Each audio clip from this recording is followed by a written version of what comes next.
আসসালামু আলাইকুম রহমতুল্লাহ। আজকে আমরা যে টপিকটা নিয়ে আলোচনা করব সেই টপিকটা হলো কার্নোচক্র নিয়ে।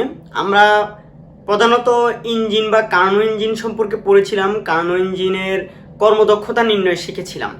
আমরা প্রত্যেকটা ইঞ্জিনের দক্ষতা দেখেছি 100%-এর কম, আর যেগুলো হচ্ছে আসলে বাস্তবিক ইঞ্জিন যেগুলো সেগুলা আসলে ওইগুলো কোনো কার্নো ইঞ্জিন ছিল না। কারণ বিজ্ঞানী কার্নো যে ইঞ্জিন কল্পনা করেছিলেন সেটা কার্নো চক্র মেনে চলে এবং ওই ইঞ্জিনের কর্মদক্ষতা হচ্ছে 100%। আমরা যে ইঞ্জিনগুলো দেখেছি তার কর্মদক্ষতা হচ্ছে 50%, 60% বা 70%, যার কারণে বলা চলে যেসব ইঞ্জিনগুলো নিয়ে আমরা আলোচনা করেছি কোনোটাই কার্নো ইঞ্জিন নয়। তাছাড়া কার্নো ইঞ্জিন হচ্ছে একটি প্রত্যাবর্তী ইঞ্জিন। যেসব ইঞ্জিনগুলো প্রত্যাবর্তী তারা হলে কার্নো ইঞ্জিন হয়ে থাকে। তো কার্নো ইঞ্জিনগুলোই বেসিক্যালি প্রত্যাবর্তী ইঞ্জিন। তো আমরা প্রত্যাবর্তী ইঞ্জিন যদি না পাই বা হলো কর্মদক্ষতা কি না হয়, 100% না হয়, দেখো শুধুমাত্র যে প্রত্যাবর্তী ইঞ্জিন হলেই যে কার্নো ইঞ্জিন হয়ে যাবে তাও না, তার দক্ষতাও সাথে সাথে 100% হতে হবে। তবে মানে কার্নো ইঞ্জিন হতে হলে অবশ্যই তাকে প্রত্যাবর্তীও হতে হবে, তার কর্মদক্ষতা 100% হতে হবে এবং কার্নো যেই চক্রটা, বিজ্ঞানী সাদি কার্নো যে চক্রটা দিয়েছিলেন সেই চক্রটা মেনে চলতে হবে ওই ইঞ্জিনটা। তো আমরা অনেক কিছু পড়েছি, ইঞ্জিনের কর্মদক্ষতা কিভাবে নির্ণয় করা যায়, কিভাবে প্রত্যাবর্তী ইঞ্জিনে পরিণত করা যায়, কিন্তু আমরা কার্নো চক্রটা সম্পর্কে আলোচনা করিনি। তাই আজকের ক্লাসের আলোচনার বিষয় হচ্ছে কার্নো চক্র। তাই কার্নো চক্র থেকে আমরা কিন্তু কয়েকটা সৃজনশীল করা লাগবে। আজকে আমি সৃজনশীল সলভ করাবো না, কিন্তু আমি তোমাদেরকে আজকে কার্নো চক্রের বেসিক এবং ইন ডিটেলস আলোচনা করব। কার্নো চক্রের আলোচনাটা এই জন্য দরকার কারণ এটা থেকে সৃজনশীল কোশ্চেন হবে। এই চিত্রটা দিয়ে বা এই চক্রের চিত্রটা দিয়ে অনেকগুলো সৃজনশীল কোশ্চেন হতে পারে। তাই চলে আসো, আমরা ধরো আমাদের কাছে আমরা একটা ইঞ্জিন নিয়ে আলোচনা করব বা একটা গাড়ির ইঞ্জিন বা যে কোনো একটা ইঞ্জিন, সেখানে ইঞ্জিনটার মধ্যে কার্যনির্বাহক পদার্থ তো অবশ্যই থাকবে, অর্থাৎ সেটা যেই পদার্থ দিয়ে চলে, ডিজেল দিয়ে চলতে পারে, কেরোসিন দিয়ে চলতে পারে বা যে কোনো গ্যাস দিয়ে চলতে পারে। তো অবশ্যই ওই গ্যাস যদি ধরো এটা আমি ধরে নিচ্ছি সেটা গ্যাস দিয়ে চলে, তো ওই গ্যাসটা থাকবে একটা সিলিন্ডারের মধ্যে। তো সিলিন্ডারটা ধরে নিলাম এরকম। তো আমাদের একটা সিলিন্ডার, এই ধরো এই সিলিন্ডারটা, এটা একটা সিলিন্ডার। তো এই সিলিন্ডারের মধ্যে ধরো গ্যাসগুলো আছে, এটা একটা সিলিন্ডার, সিলিন্ডারটা সিলিন্ডার। তো এই সিলিন্ডারটার দেখো আমাদের এই সিলিন্ডারটার কি করতে হবে, এই যে এই চার পাশগুলা উপরের যে পাশগুলা আছে এগুলো হচ্ছে অন্তরক পদার্থ দিয়ে তৈরি। এগুলো কি দিয়ে তৈরি? অন্তরক পদার্থ, মানে এদিক দিয়ে তাপ ঢুকতেও পারে না, তাপ বের হতেও পারে না বেসিক্যালি। কিন্তু আমাদের এই যে নিচের এই পার্টটা এটা তাপের সুপরিবাহী থাকবে এই সিলিন্ডারটা। বেসিক্যালি এভাবেই কি ইঞ্জিনের সিলিন্ডারটা তৈরি করা হয়। তো এই সিলিন্ডারটাকে প্রথমে কি করা হয়, দেখো একটা মানে যে কোনো ইঞ্জিনের বা কার্নো ইঞ্জিনের দেখো পৃথিবীতে কোনো ইঞ্জিনই আসলে প্রকৃতপক্ষে কার্নো ইঞ্জিন হওয়া পসিবল নয়। কারণ কোনো ইঞ্জিনই একদম 100% কর্মদক্ষতা সম্পন্ন হবে না। তারপরেও বাস্তবে আমাদের যেসব ইঞ্জিনগুলো রয়েছে সেগুলোর অনেকাংশেই মিল রয়েছে কার্নো ইঞ্জিনের সাথে, বা বিজ্ঞানী যেই ইঞ্জিনটা কল্পনা করেছিলেন সেই ইঞ্জিনের কার্যক্ষমতা বা কার্যপ্রণালীর সাথে বর্তমানের আমাদের প্র্যাকটিক্যাল ইঞ্জিনগুলো অনেক বেশি রিলেটেড এবং প্রায় একই ধরনের মূলনীতি ফলো করে। তাই আমরা ইঞ্জিন বলতে কার্নো ইঞ্জিন বুঝাই, কিন্তু প্রকৃতপক্ষে কার্নো ইঞ্জিন সেটা পসিবল নয়। এখন দেখো, তো একটা ইঞ্জিনের যে সিলিন্ডারটা আছে সেই সিলিন্ডারটাকে প্রথমেই ইঞ্জিনের মধ্যে যে তাপ উৎস রয়েছে সেই তাপ উৎসের উপর বসানো হয়। তাপ উৎসটার টেম্পারেচার হচ্ছে T1।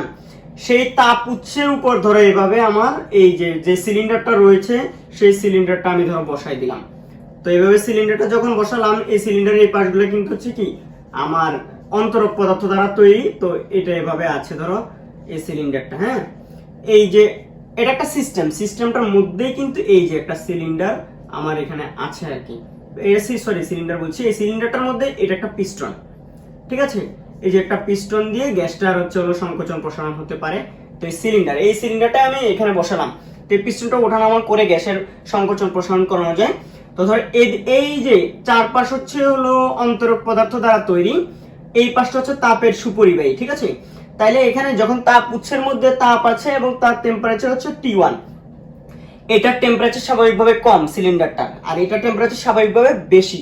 তো এখান থেকে যেহেতু উচ্চ তাপমাত্রা থেকে নিম্ন তাপমাত্রার দিকে আস্তে আস্তে তাপ যাইতে থাকবে, তাইলে এদিকে গিয়ে Q1 তাপ যায়, কি যায়, Q1 তাপ যায়, এবং Q1 তাপ গিয়ে এই যে এখানে যেই গ্যাসটা রয়েছে এটার ভিতরে, সেই গ্যাসটার সমষ্ণ প্রক্রিয়ায় প্রসারণ ঘটে।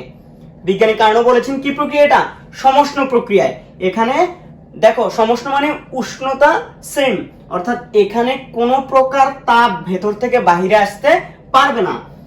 তাহলে এই সরি হ্যাঁ, ভেতর থেকে বাহিরে এই নিচ থেকে যাবে, কিন্তু কোথায় তাপমাত্রাটা কখনো চেঞ্জ হবে না, উষ্ণতা সমান থাকবে, তাপের চেঞ্জ নয়। তাপটা হচ্ছে যাবে নিচ থেকে, আমাদের এখানে তাপটা গেল, কিন্তু কোনো টেম্পারেচার চেঞ্জ হবে না, অর্থাৎ উষ্ণতা সর্বদা সেম থাকবে।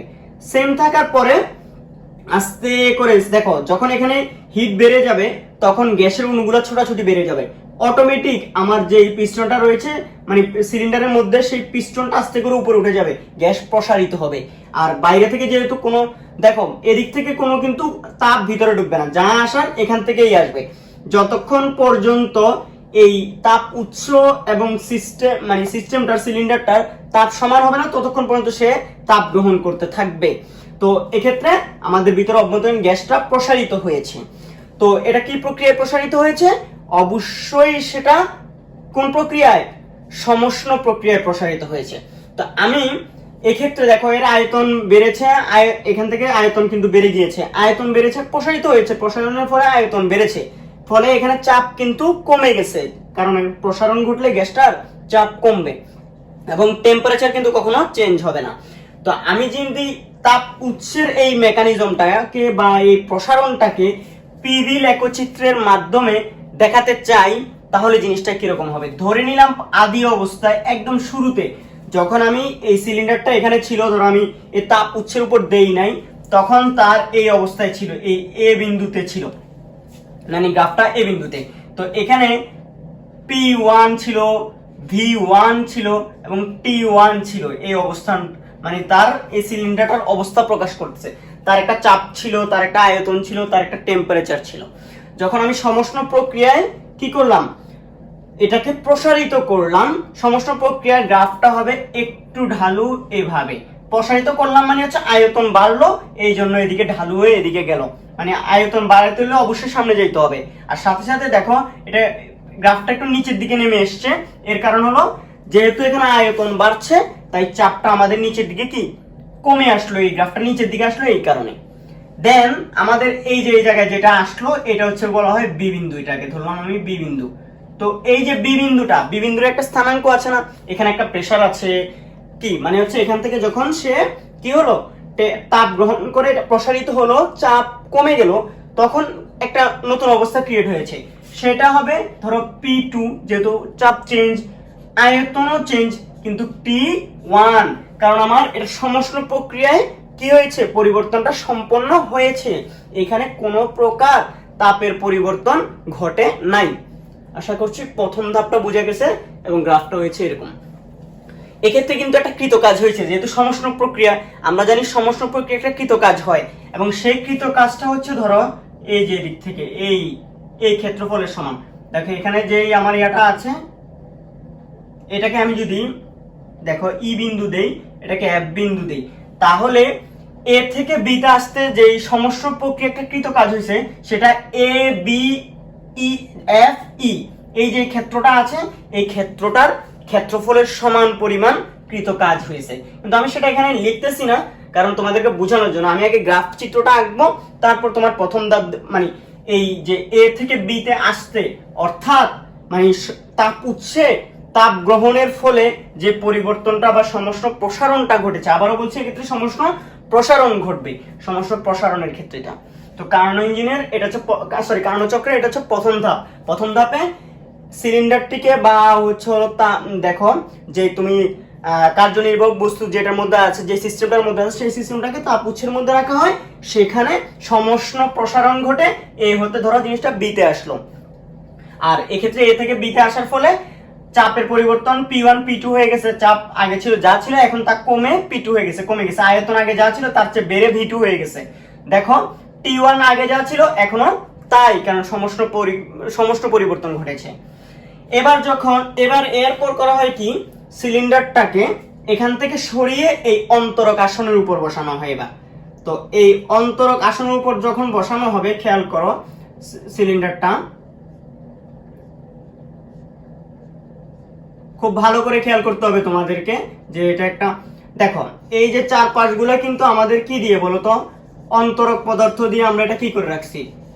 তো এখন যখন এখানে এটা একটা অন্তরক পদার্থ, অন্তরক আসন যেটা, সেটার উপর যখন বসানো হলো সিলিন্ডারটাকে, এটা অটোমেটিক কিন্তু ইঞ্জিনের ভেতরে কিন্তু এরকম তিনটা প্রকোষ্ঠ আলাদা আলাদা করে সেট করা থাকে। আর সিলিন্ডারটা এমন ভাবেই নড়াচড়া করে যে প্রথমে উৎসের উপর বসে, তারপর সে অন্তরক পদার্থের উপর বসে, তারপর তাপগ্রাহকে গিয়ে বসে, তারপর আবার অন্তরক পদার্থে আসে, তারপর আবার তাপ উৎসে যায়, আবার এখানে যায়, আবার এরপর এখান থেকে এখানে যায়, আবার এখানে আসে, আবার এখানে আসে।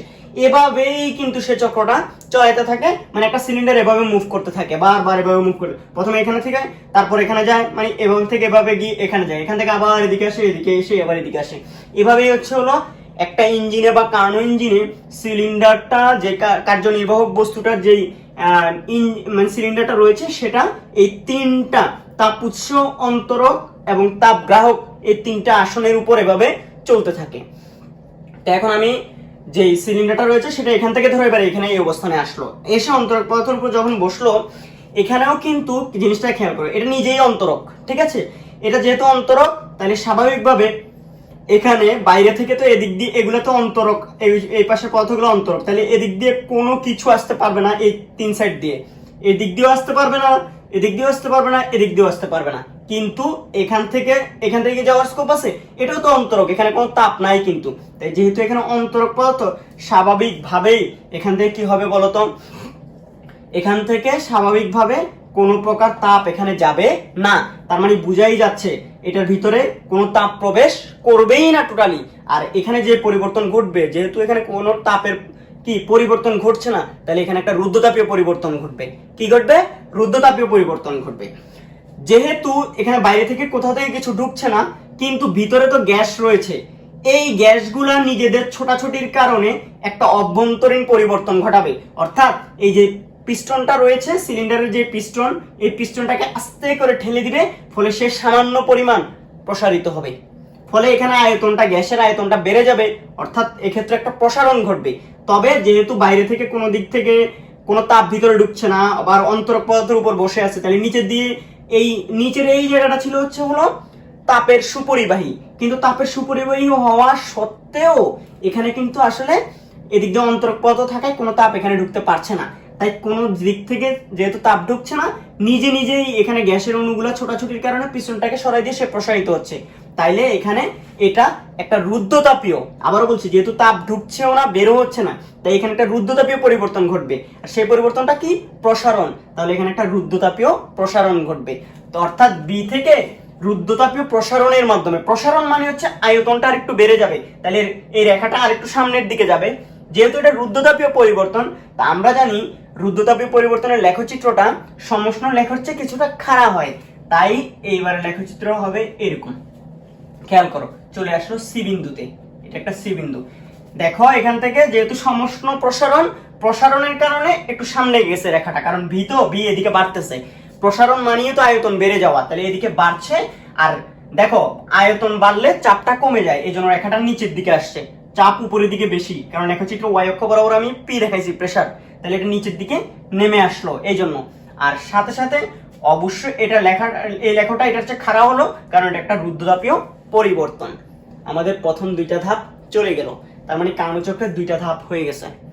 এবার দেখো তুমি একটা জিনিস যদি খেয়াল করো, তাহলে এখান থেকে বুঝতে পারবে, এটাকে যদি আমি এদিক দিয়ে একটু আইডেন্টিফাই করি, জি, এই বিন্দুটাকে যদি জি দেই, তাহলে আমাদের একটা কথা বোঝাতো, বি থেকে সি বিন্দুতে আসছে না, এক্ষেত্রেও কিন্তু একটা কৃতকাজ হয়েছে।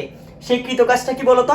সেই কৃতকাজটা হবে হচ্ছে বি সি জি এফ, এই যে এই জায়গাটা আছে, এই জায়গাটার যে ক্ষেত্রফল, সেই ক্ষেত্রফলের সমান পরিমাণ কিন্তু এখানে বি থেকে সিতে আসতে কৃতকাজ হয়েছে।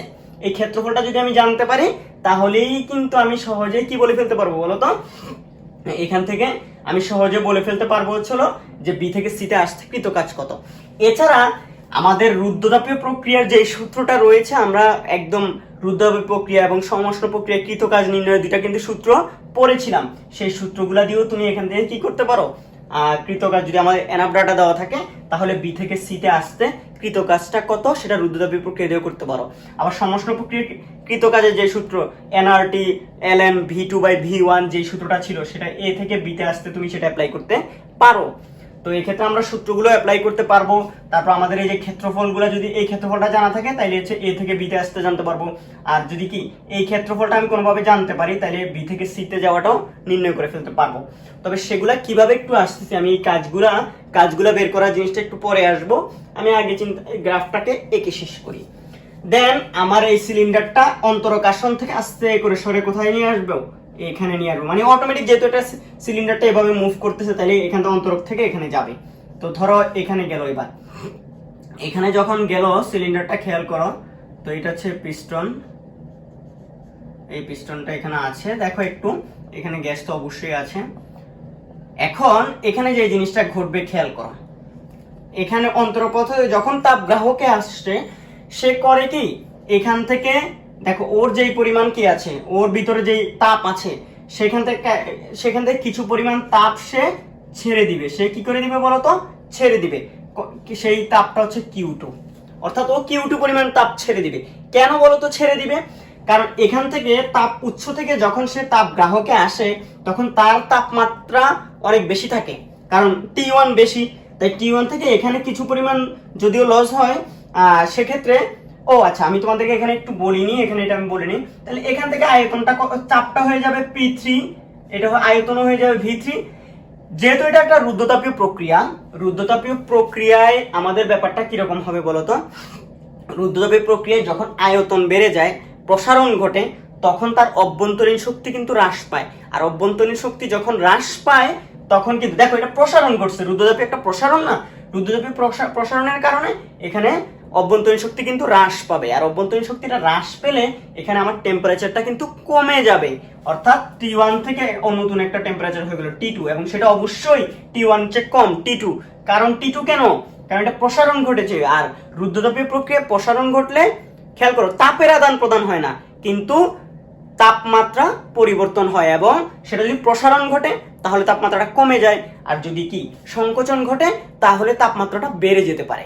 কথা ক্লিয়ার?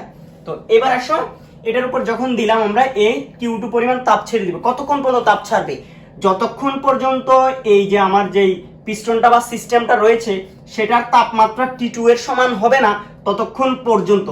এটা কিন্তু ফিক্সড, তাপ গ্রাহকের তাপমাত্রা আগে থেকেই ফিক্সড।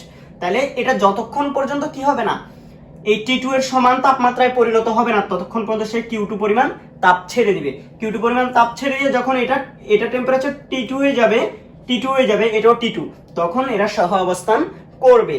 আর এই পরিবর্তনটা দেখো, যেহেতু এক্ষেত্রে কি করছে, তাপ ছেড়ে দিচ্ছে, এক্ষেত্রে আমাদের যে সিলিন্ডার তাপ যখন ছেড়ে দিবে তখন সিলিন্ডারটা আস্তে করে কি সংকুচিত হয়ে যাবে, অর্থাৎ এক্ষেত্রে আমাদের যে গ্যাসটা আছে সেটা সংকোচন ঘটবে। এবং এক্ষেত্রে যেহেতু দেখো তাপমাত্রা কিন্তু এটার T2 এটারও T2, তার মানে উষ্ণতার সমান, উষ্ণতা একই, এক্ষেত্রে কোনো উষ্ণতার পরিবর্তন হবে না। Q2 পরিমাণ তাপ ছেড়ে দিবে, এই জায়গায় ছিল আমাদের Q1 পরিমাণ তাপ, আর এখন সে Q2 পরিমাণ তাপ ছেড়ে দিছে এই জায়গায়, ছেড়ে দিয়ে অর্থাৎ এক্ষেত্রে সংকোচন ঘটলো গ্যাসটার। এক্ষেত্রে গ্যাসটা কি ঘটবে, যেহেতু তাপ ছেড়ে দিচ্ছে, তাপ ছেড়ে দিলে তার সংকোচন ঘটবে। আর এটা কি প্রক্রিয়া ঘটলো, এবং অবশ্যই সমষ্ণ প্রক্রিয়ায় ঘটলো। তাইলে সংকোচনের কারণে এই গ্রাফটা এরকম ভিতরের দিকে চলে আসবে, এবং এই জায়গায় চলে আসলো, খেয়াল করো। এবং আমরা এই বিন্দুটার নাম দিব D, এবং এখানে দেখো স্বাভাবিকভাবে এখান থেকে এটা হবে P4, এটা হবে V4, এবং আমাদের যেই টিটা কি এখানে চেঞ্জ হবে কিনা দেখো। এখান থেকে আমরা সমষ্ণ প্রক্রিয়া আসছে, একটু খারাপ উপরের দিকে যাবে, এটা মানে আমাদের সমষ্ণ লেখাটা যেরকম হওয়ার কথা সেটাই সেরকমই হবে। এটা যেরকম নেমে আসছে এটা ঠিক একটু উপরে উঠবে, কারণ সমষ্ণ লেখো। তো সেম ভাবে ওঠার কারণে এই যে এখানে দেখো এটা আমাদের দিকে একটা রেখা তো অবশ্যই আছে, সেটা দ্বারা মানে কি এই যে বি বিন্দুর অবস্থানটা বোঝায়। B4 দেখো P4, এখানে চাপটা সামান্য কিন্তু উপর দিকে যাচ্ছে, তাহলে চাপটা সামান্য বেড়ে গেছে। P3 এর চেয়ে P4 একটু কি হবে, বেশি হবে। আর V3 এর চেয়ে যেহেতু এটা সংকুচিত হয়েছে অবশ্যই V4 কম হবে। এটাতে প্রসারিত হয়েছে, এটাতে আরো প্রসারিত হয়েছে, এটাতে এসে সংকুচিত হয়েছে, তাইলে V3 এর চেয়ে V4 কম হবে বা ছোট হবে। আর টেম্পারেচার যেহেতু এটা সমষ্ণ প্রক্রিয়ায় টেম্পারেচার কোনো চেঞ্জ হবে না, এখানে টেম্পারেচার যা T2 সি বিন্দুতে, ডি বিন্দুতে হচ্ছে T2। এবার আসুন আমার এখান থেকে কিন্তু এখানে যেহেতু এই জায়গার তাপটা হবে হচ্ছে হলো Q2, এই যে সি থেকে এই ডি পর্যন্ত এখানে তাপ হচ্ছে হলো কত Q2। তো এবার আসুন এইবার আবার এখান থেকে আবার পুনরায় তো এদিকে আসতে থাকবে। দেখো একবার এখান থেকে এখানে গেছে, এখানে গেছে, এরপর এখানে গেছে, এখান থেকে এটা থেকে আবার এখানে আসলে একটা পুরো চক্র সম্পন্ন হবে, ঠিক আছে? তারপর আবার শুরুটাতে ফেরত আসতে পারবে। তো এটাতে তো একবার ব্যাক আসতে হবে, তাইলেই না আমাদের কি হবে চক্রটা সম্পন্ন হবে। খেয়াল করো, এটাতে এসে তারপর এটাতে যাইতে হবে, তাইলে চক্র সম্পন্ন হবে। এবার আসতে সিলিন্ডারটা এখান থেকে এদিকে চলে আসলো, এবার এদিক থেকে এখানে যখন আসলো ঠিক সেম ভাবে আবার কি হবে এই ক্ষেত্রে আবার খেয়াল করো, এটার উপর যখন অন্তরক পদার্থ আসবে এখানে সংকুচিত হয়েছে না, এখানে আসার পর এটা আরো সংকুচিত হয়ে যাবে। এটা কি হয়ে যাবে আরো সংকুচিত হবে, এবং সেই সংকোচনটা ঘটবে হচ্ছে যেহেতু অন্তরক পদার্থের উপরে, তাই এক্ষেত্রে এটা হবে হচ্ছে হলো অবশ্যই রুদ্ধতাপীয় প্রক্রিয়ায়। আবারও বলছি, এখান থেকে যখন এটার উপর আসবে এটা তো অন্তরক, তাহলে এখানে তাপের আদান প্রদান হবে না, কারণ এর চারপাশে অলরেডি কি, তো এখানে সংকুচিত হয়েছে কিছু পরিমাণ, এখানে আসলে আরো সংকুচিত হবে হয়ে ইনিশিয়াল অবস্থায় চলে যাবে। তাই যেহেতু এখানে আরো সংকুচিত হচ্ছে, যেহেতু বাইরে থেকে কোনো তাপ আসতে পারতেছে না, তাহলে এটা অবশ্যই রুদ্ধতাপীয় প্রক্রিয়া। রুদ্ধতাপীয় প্রক্রিয়ায় এখানে একটা সংকোচন হয়েছে, তাহলে লেখচিত্রটা হবে খাড়া, কিন্তু রুদ্ধতাপীয় হওয়ার কারণে খাড়া। আর যেহেতু এটা আরো সংকোচন করছে, তাহলে অভ্যন্তরীণ শক্তি, দেখো অভ্যন্তরীণ শক্তিটা বেড়ে যাবে। অভ্যন্তরীণ শক্তি কি হয়ে যাবে বেড়ে যাবে, যেহেতু সংকোচন ঘটছে তাহলে অভ্যন্তরীণ শক্তি বেড়ে গিয়ে তাপমাত্রা বেড়ে যাবে, কিন্তু আয়তনটা কি হয়ে যাবে বলতো কমে যাবে। আয়তন কমে যাবে কারণ সংকোচন ঘটছে, সংকোচনে আয়তন কমে যায়, আয়তন কমে গেলে অভ্যন্তরীণ শক্তি বৃদ্ধি পাবে, অভ্যন্তরীণ শক্তি বৃদ্ধি পেলে টেম্পারেচারটা বেড়ে যাবে, এবং যেহেতু এটা রুদ্ধতাপীয় প্রক্রিয়া লেখচিত্রটা খারাপ হবে, এবং সেটা হবে এই ব্যাকওয়ার্ড, এখান থেকে এখানে চলে যাবে। দেখো এই জায়গা থেকে এই জায়গায় চলে গেল, অর্থাৎ ডি থেকে আবার পুনরায় ইনিশিয়ালি চলে গেল। কিভাবে দেখো, আয়তন P4 ছিল এখান থেকে এই জায়গায়, সরি চাপ P4, এখান থেকে এই জায়গায় চাপটা কি ছিল বাড়তেছিল, দেখো সামান্য উপরে আসছে। এই জায়গা থেকে যখন আমি আরো সংকুচিত করলাম চাপ আরো বেড়ে গেল, বেড়ে গিয়ে পুনরায় P1 এর মতো সমান হয়ে গেল। আর এরপর হচ্ছে আয়তনটা এই জায়গায় কি ছিল, এখান থেকে বেড়ে এখানে বেশি হয়েছিল, আরো বাড়ছিল, এখান থেকে এই জায়গায় আসছে সংকোচন ঘটছিল, এই জায়গায় কমে গেছিল, এই জায়গায় আরো কমে গেছে আয়তন, কমে গিয়ে আবার V1 এ চলে আসছে। দেন টেম্পারেচারটা খেয়াল করো, টেম্পারেচার এখানে ছিল, এই জায়গায়ও ছিল কিন্তু T2, এটাও রুদ্ধতাপীয় সমষ্ণ ছিল, এটা সমষ্ণ ছিল, এই জন্য এই জায়গায় T1 ছিল, এখানেও T1 ছিল, এখানে টেম্পারেচার চেঞ্জ হয়েছে, T1 থেকে এই জায়গায় T2 হয়ে গেছে, আবার এটা পুরোটা রুদ্ধতাপীয় ছিল, সমষ্ণ ছিল, তাই এখানে কোনো তাপমাত্রার চেঞ্জ হয় নাই। কিন্তু এখান থেকে যখন এই জায়গাটা আসছে এটা আবার কি ছিল রুদ্ধতাপীয় প্রক্রিয়া। রুদ্ধতাপীয় প্রক্রিয়ায় দেখো কোনো তাপ বাইরে থেকে আদান প্রদান হয় না, কিন্তু তাপমাত্রাটা চেঞ্জ হয়ে যায়। আর এই জায়গায় যেহেতু সংকোচন করছে, সংকোচনের ফলে তাপমাত্রাটা বেড়ে আবার T1 হয়ে গেল, মানে T2 কম তাপমাত্রা ছিল, সেখান থেকে বেড়ে কোথায় চলে গেল T1 এ চলে গেল। এটাই হচ্ছে হলো কার্নোচক্র। কার্নোচক্রের প্রথম ধাপ হচ্ছে হলো কি, দেখো এটা যদি আমি করি এখান থেকে, খেয়াল করে এখান থেকে যখন এই জায়গায় গেছে, আমি এখান থেকে যদি এটা আঁকিও, আমি তোমাদেরকে বলতে ভুলে গেছি যে আমাদের এটাকে FGH দিই, হ্যাঁ? তো আমরা আমাদের তৃতীয় চক্র যেটা ছিল, সি থেকে ডি তে আসতে একটা কৃতকাজ হয়েছে, আবার ডি থেকে এ তে যাইতেও কিন্তু কৃতকাজ হয়েছে। তো কৃতকাজগুলো একটু আইডেন্টিফাই করে রাখি বা তোমাদেরকে বলে রাখি, তাহলে জিনিসটা একটু ক্লিয়ার হবে। জিনিসটা হচ্ছে দেখো, সি থেকে কোথায় আসছে ডি তে, তাই সি ডি এইচ জি, এই যে ক্ষেত্রটা আছে, এই ক্ষেত্রটা হচ্ছে হলো এই ক্ষেত্রটা ক্ষেত্রফল যা, তাই হচ্ছে হলো সি থেকে ডি তে আসতে কৃতকাজ। দেখো তুমি যেখান থেকে যেই জায়গায় আসবো ওইটার নিচের যেই অঞ্চলটা থাকবে ওইটাই হচ্ছে তার কৃতকাজ। এবার আসো ডি থেকে কোথায় আসছো, তুমি এ তে আসছো, তাহলে এর নিচে ডি থেকে এর নিচে অঞ্চল যেটা আছে সেটা হচ্ছে এ থেকে, তো এটা আঁকাই আছে, ডি থেকে একটা আঁকা আছে, তাহলে এই যেই ডি এ ই এইচ এই অঞ্চলটা, এই যে এই অঞ্চলটা আছে এটাই হচ্ছে হলো ডি থেকে এ তে যাইতে কৃতকাজ। আর এগুলার মানগুলা যদি তুমি বের করতে পারো তাহলে সহজে এই প্রসেসগুলোর কৃতকাজ বের করতে পারবে। আর যদি তুমি এইভাবে বের করতে না পারো, মানে অঞ্চলগুলোর ক্ষেত্রফল বের করে না করে তাহলে তুমি কিন্তু সূত্র ব্যবহার করে, যে রুদ্ধতাপীয় প্রক্রিয়ার কৃতকাজের সূত্র, তারপর হচ্ছে সমষ্ণ প্রক্রিয়ার কৃতকাজের যে সূত্র আছে সেগুলো অ্যাপ্লাই করতে পারো। তো সেগুলো কিভাবে ক্ষেত্রে দেখো, এ থেকে বি তে যাইতে কৃতকাজ কিভাবে বের করবা আমি বলে দিচ্ছি, বি থেকে সি তে যাইতে কৃতকাজ কিভাবে করবা, সি থেকে ডি তে যাইতে কিভাবে বের করবা, ডি থেকে এ তে যাইতে কিভাবে বের করবা, বা কোন ক্ষেত্রফলটুকু নির্দেশ করে সেটা আমরা এখন দেখে নিচ্ছি। এবং সাথে সাথে তোমাদেরকে পুরো সিস্টেমে আসলে আমাদের কত কাজ হয় সেটাও এখন দেখাই দিব। তো এই জিনিসটা আশা করতেছি তোমাদের কাছে ক্লিয়ার হয়েছে। ক্লিয়ার না হলে অবশ্যই তোমরা প্রশ্ন করবা। আর আমি খুব সহজে অনেকগুলা কথা বলেছি, একই কথা 3-4 বার রিপিট করে করে আমি বুঝাইছি, আশা করছি বুঝতেছো। আর কোথাও যদি আমার মানে T1 এর জায়গায় T2 লিখে ফেলি, বা তোমাদের মনে হয় যে আমি কোনো জায়গায় একটু কি ভুল হয়ে গিয়েছি, আমি অনেক সময় একটা আনা ক্লাস নেই বা হচ্ছে হলো কি একটা ভিডিও করছি, হুট করে মাথা থেকে ছুটে যেতে পারে। তো তোমরাও ওই জায়গায় জিনিসটা কি কনফিউশন লাগলে আমাকে অবশ্যই জিজ্ঞেস করবা। তো এবার আমি এই জায়গাটা মুছে ফেলি, এই জায়গাটা মুছে আমি এবার আসলে কি এই কার্ণচক্রের কৃতকাজের ব্যাপারগুলো একটু ক্লিয়ার করি। দেখো, এ হতে বি, এটা হচ্ছে কার্ণচক্রের প্রথম ধাপ। 4টা কার্ণচক্রের টোটাল ধাপ কয়টা? 4টা। প্রথম ধাপ হচ্ছে সমষ্ণ প্রসারণ, তারপর হচ্ছে রুদ্ধতাপীয় প্রসারণ, সমষ্ণ সংকোচন, তারপর হচ্ছে রুদ্ধতাপীয় সংকোচন। প্রথম ধাপে হচ্ছে এ হতে বি তে সমষ্ণ প্রসারণ, সমষ্ণ প্রসারণ, খেয়াল করো। তো সমষ্ণ প্রসারণ, এই সমষ্ণ প্রসারণের কৃতকাজ হচ্ছে ধরো W1, প্রথম চক্র যেহেতু প্রথম চক্রের W1, W1 হচ্ছে কার ক্ষেত্রফলের সমান বলতো? এ বি, এইটা হচ্ছে এফ ই, কারণ এ বি এর আন্ডারে পুরো কার্ভটা হচ্ছে দেখো এ বি এফ ই এর ক্ষেত্রফল। এই ক্ষেত্রফলটা তুমি কিভাবে বের করবা?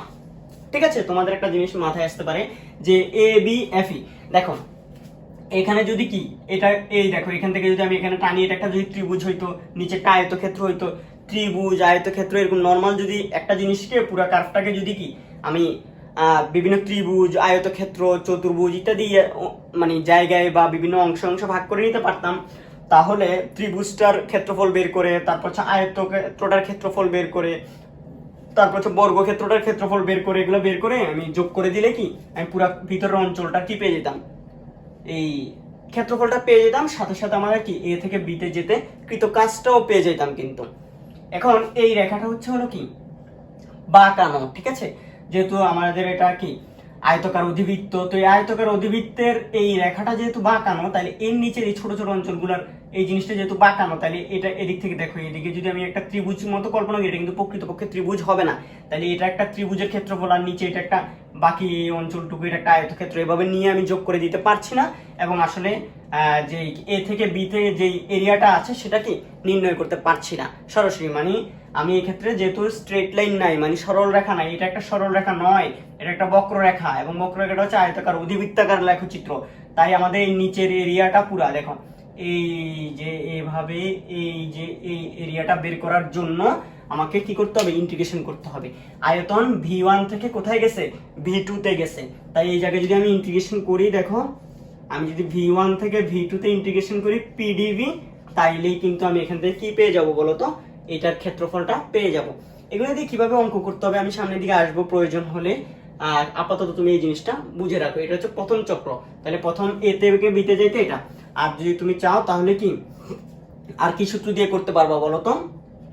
nRT ln V2/V1। তাহলে এখান থেকে এই সূত্র দিয়েও কিন্তু তুমি করতে পারবা। এই ভি এর জায়গায় যদি পি দেওয়া থাকে, তাহলে তো আমাদের মনেই আছে nRT ln P1/P2, এই সূত্র দিয়েও আমরা কি করতে পারবো। এটা ছিল প্রথম ধাপটা, ঠিক আছে। তো তোমরা এটা দিয়েও কিন্তু কি এভাবে কিন্তু এই আমাদের এ থেকে বি তে যাইতে কৃতকাজ W1 আমাদের নির্ণয় করা শেষ, ঠিক আছে। এটা নিয়ে কারো কোনো কনফিউশন থাকার কথা না, ঠিক আছে। এখানে এরপরে আমরা চলে আসি আমাদের দ্বিতীয় ইয়াটা আর কি। হ্যাঁ, দ্বিতীয় যেটা আছে সেটা হলো, তো দেখো 2 নাম্বার কার্ণচক্রের 2 নাম্বার ধাপটা হচ্ছে বি থেকে সি তে গেছে। বি থেকে যেহেতু সি তে গেছে, তাহলে বি হতে সি তে সমষ্ণ প্রসারণ নয়, এই জায়গাটা ঘটছে রুদ্ধতাপীয় প্রসারণ, রুদ্ধতাপীয় প্রসারণ। এবং এটা হচ্ছে W2 অবশ্যই।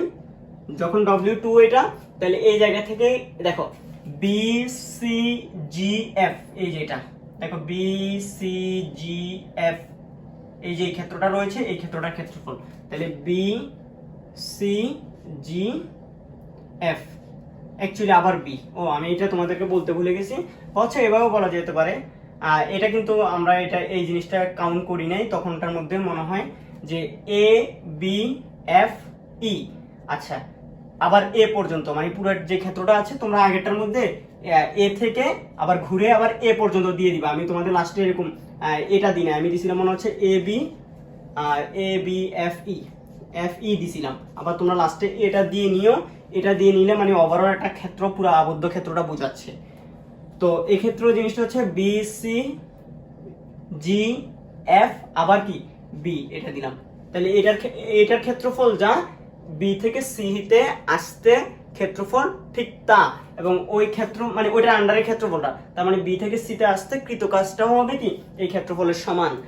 যেহেতু আমার এখানে আমি এটাও বলতেছি, এটাও যেহেতু একটা বাঁকানো রেখা বা বক্ররেখা, তো আমি এই ক্ষেত্রে কিন্তু কি পাবো না বলতো, এক্ষেত্রে আমি কোনো স্ট্রেট লাইন পাচ্ছি না, তাহলে আমি কি ক্ষেত্রফলটা বের করা টাফ, এক্ষেত্রেও আমাকে ইন্টিগ্রেশন করতে হবে, যেহেতু 2 থেকে 3 তে যাচ্ছে তাহলে এটা হবে v2 থেকে v3 এবং p dv, এবং এখানে হচ্ছে হলো কি রুদ্ধতাপীয় যে সূত্রটা আমাদের রয়েছে সেই সূত্রটা তোমরা কি ইউজ করবা। রুদ্ধতাপীয় ক্ষেত্রে কৃতকাজ নির্ণয়ের যে সূত্রটা রয়েছে তোমরা কিন্তু সেটা ইউজ করবা। আমি আবারও বলে দিচ্ছি, রুদ্ধতাপীয় প্রক্রিয়ার ক্ষেত্রে কৃতকাজের সূত্রটা তোমরা রিমাইন্ড করে লিখে ফেলো, আমি ভিডিওটা বড় করছি না, তোমাদেরকে আমি রুদ্ধতাপীয় এবং সমস্ত প্রক্রিয়ার ক্ষেত্রে যে কৃতকাজের সূত্রগুলো পড়াইছিলাম সেখানে কিন্তু এটা দেখাইছিলাম, ঠিক আছে? তাহলে এই সূত্রটা এখানে লিখে ফেলবা, তাহলে এই জায়গা থেকে কৃতকাজের সূত্রটা আমাদের কি চলে আসলো, তাহলে আমি বি থেকে সি তে আসার জন্য আমার W2 যেটা সেটাও পেয়ে গেছি। এবার ধরো আমাদের হচ্ছে হলো 3 নাম্বার চক্র, যেটা আমি এখানে নিচে লিখছি। তো এখানে দেখো এই সি থেকে কোথায় যাব, সি থেকে ডি তে কি ধরনের সমষ্ণ সংকোচন, দেখো সমষ্ণ সংকোচন করছে, এই ক্ষেত্রে আমাদের W3 এবং সেটা হচ্ছে হলো কি সি থেকে ডি তে যাচ্ছে, তাইলে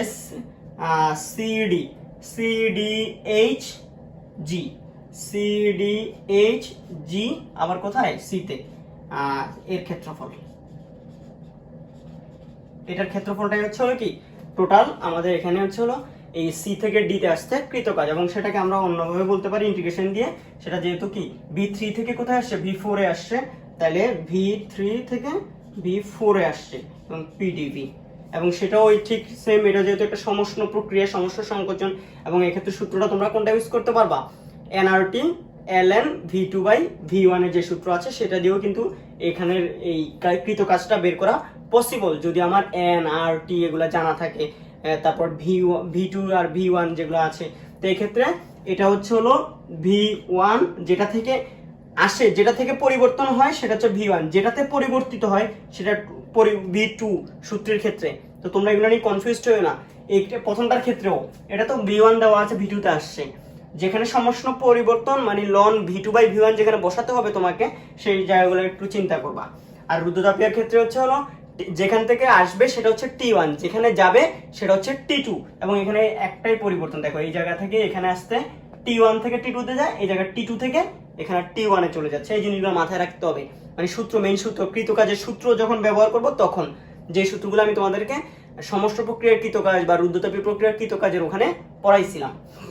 তাহলে আমাদের এই জিনিসটা আমি এটা বুঝলাম, মানে V3 থেকে V3 থেকে কোথায় আসছে V4 এ আসছে, আর যেটা থেকে আসে ওইটাকে আমরা সূত্রের মধ্যে V1 ধরবো, আর যেটাতে আসছে সেটাকে সূত্রের মধ্যে V2 ধরবো। তো এটা আমাদের দরকার নাই, আমাদের এখানে হচ্ছে জিনিসটা এটা। তাহলে তৃতীয় ধাপও কিন্তু আমাদের শেষ, তৃতীয় ধাপে কৃতকাজ এটা। এবার আসো চতুর্থ ধাপ। চতুর্থ ধাপে হচ্ছে হলো দেখো চতুর্থ ধাপে কোথায় যায়, যে চতুর্থ ধাপে যায় হচ্ছে হলো ডি থেকে এ তে, তাহলে ডি হতে এ তে রুদ্ধতাপীয়, কিন্তু এখানে রুদ্ধতাপীয় কি ঘটে সংকোচন, রুদ্ধতাপীয় সংকোচন ঘটলে এখানে ক্ষেত্রফলটা কি DAEHD, দেখো DAEHD এর ক্ষেত্রফল, ঠিক আছে? আর এই ক্ষেত্রে কোথায় যাচ্ছে, কোথা থেকে আমাদের জানি V4 থেকে যাচ্ছে কোথায়, আবার V1 এ, তাহলে V4 থেকে V1 এ যাচ্ছে, এবং এক্ষেত্রে আমরা ইন্টিগ্রেশন করব, পিটাকে বের করে দিব, দেন হচ্ছে আর আমাদের ডিভি টার সাপেক্ষে এটা কি করব, অন্তরীকরণ করবো আর কি, যেহেতু ডিভি এর সাপেক্ষে এই পিটাকে অন্তরীকরণ করবো, কারণ পি এর মান আমরা এখান থেকে নিয়ে নিতে হবে। এই টাইপের আমি ম্যাথগুলো তোমাদের কিছু না কিছু ম্যাথ তো করাবো অবশ্যই, তো জিনিসগুলো আস্তে আস্তে ক্লিয়ার হবে, ইন্টিগ্রেশন করে কিভাবে বের করতে হইতে পারে। তো এক্ষেত্রে আমরা আচ্ছা এটা অবশ্যই W4 হবে। তো আমরা কয়টা মান পাইলাম? আমাদের এখানে এ থেকে বিতে যেতে একটা কাজ W1, বি থেকে সিতে যেতে W2, সি থেকে ডিতে যেতে W3, ডি থেকে এতে আসতে W4, টোটাল 4টা কাজ। এই 4টা কাজ দিয়ে আন্ডারে লেখচিত্র হচ্ছে এই যেটা, এ থেকে দেখো এটা এ থেকে বি সি, তাহলে এ বি সি ডি এ, এই যে একটা লেখচিত্র বা এ বি সি ডি এভাবে বলি আর কি, এ বি সি ডি, এই যে এ বি সি ডি এ, এই লেখচিত্রটা এ আন্ডারে যে ক্ষেত্রফলটা আছে এটাই হলো পুরো সিস্টেমের কাজ। তাইলে তুমি এখানে বলতে পারো পুরো সিস্টেমের ক্ষেত্রে, সম্পূর্ণ চক্রের ক্ষেত্রে, আমরা এখন এতক্ষণ পর্যন্ত সিঙ্গেল সিঙ্গেল চক্র নিয়ে আলোচনা করছি, এবং পুরো চক্রের ক্ষেত্রে, পুরো চক্রের ক্ষেত্রে দেখো কি হবে জিনিসটা। পুরো চক্রের ক্ষেত্রে W হলো W1 প্লাস W2, এই দুইটার ক্ষেত্রে আমাদের কি হয়? প্রসারণ ঘটে। তাইলে প্রসারণ ঘটার কারণে খেয়াল করো, প্রসারণ যেহেতু ঘটে এই কারণে এখানে W1 এবং W2 কি হবে? পজিটিভ হবে। এবং এক্ষেত্রে যেহেতু দুইটাতে সংকোচন ঘটে, তাই সংকোচন ঘটার কারণে এখানে এই যে W3 এবং W4 এখান থেকে মাইনাস হয়ে যাবে। W1 এবং W2 পজিটিভ, এবং দেন W3 এবং W4 নেগেটিভ। তিনটা মান দেখো, ওভারঅল জিনিসটা হচ্ছে এরকম, সবগুলার যোগফল, সবগুলা দেখো আমরা যেহেতু পুরোটা একটা চক্র, পুরো চক্রের ক্ষেত্রে সবগুলা W1 plus W2 plus W3 plus W4 সবগুলা কৃতকাজ যোগ করলেই তো মোট কৃতকাজটা পাওয়ার কথা ছিল। যেহেতু মোট কৃতকাজ পাওয়ার কথা ছিল, বাট আমি করলাম কি বলতো এক্ষেত্রে, যেহেতু এই ক্ষেত্রে প্রথম দুইটার প্রসারণ ঘটেছে, কিন্তু 3 নাম্বার 4 নাম্বার সংকোচন ঘটেছে। সংকোচনের ক্ষেত্রে এগুলা কি হয়? ঋণাত্মক, এই দুটো হচ্ছে ঋণাত্মক। তাই আমাদের জিনিসটা সূত্রটা এই হবে এভাবে, দেখো এই দুইটা মানে মাইনাস হওয়ার কারণে মাইনাসের মান বসালে এটা মাইনাস হয়ে যাবে, তার মানে আমাদের এই সিস্টেমে কৃতকাজ হচ্ছে এটা। আর এটাকে অন্যভাবে বলা যেতে পারে কি বলতো, এটাকে বলা যেতে পারে হলো আমাদের এখান থেকে যে A B C D A, A B C D A ক্ষেত্রের ক্ষেত্রফল, এটাও কিন্তু আমরা সহজে বলতে পারি। তাইলে আমরা এখান থেকেই কিন্তু কি পুরো চক্রের ক্ষেত্রে কৃতকাজ কত সেটাও কিন্তু আমরা বের করতে পারবো। তো আমাদের ইন্ডিভিজুয়ালি প্রত্যেকটা চক্রের কৃতকাজ বের করা বা হলো কোনটা সমষ্ণ, পরীক্ষা তোমার এমসিকিউ আসবে কিভাবে জানো, যে এখান থেকে বলবে যে হচ্ছে কার্ণচক্রের তৃতীয় ধাপটিতে কি ধরনের পরিবর্তন ঘটে। তৃতীয় ধাপ হচ্ছে এটা সি থেকে ডি আসা, এবং সেটা হচ্ছে একটা সমষ্ণ সংকোচন। তো এগুলো পরীক্ষায় আসবে। তো এমসিকিউ গুলো প্রত্যেকটা ধাপের ক্ষেত্রে সেম, এবং কৃতকাজের ক্ষেত্রেও জিনিসগুলো সূত্রগুলো জানা লাগবে। আর এটা দিয়ে অনেক বেশি সিকিউ হওয়ার সম্ভাবনা রয়েছে। তো সিকিউ কিভাবে হতে পারে সেগুলো নিয়ে আমরা পরের ভিডিওটাতে আলোচনা করব অবশ্যই ইনশাল্লাহ। এই ভিডিওতে আমি পুরোটাই থিওরিটিক্যালি কার্ণচক্রটাকে তোমাদের কাছে ইলাবোরেট করলাম।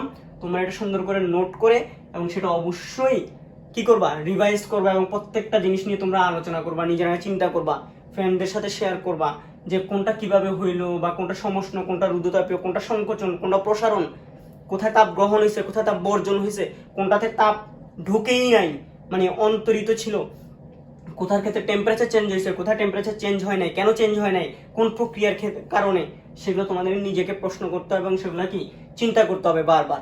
চিন্তা করে এই পুরো চক্রটা সম্পর্কে তুমি একটা আইডিয়া নিয়ে নাও, নোট খাতায় থাকুক এটা।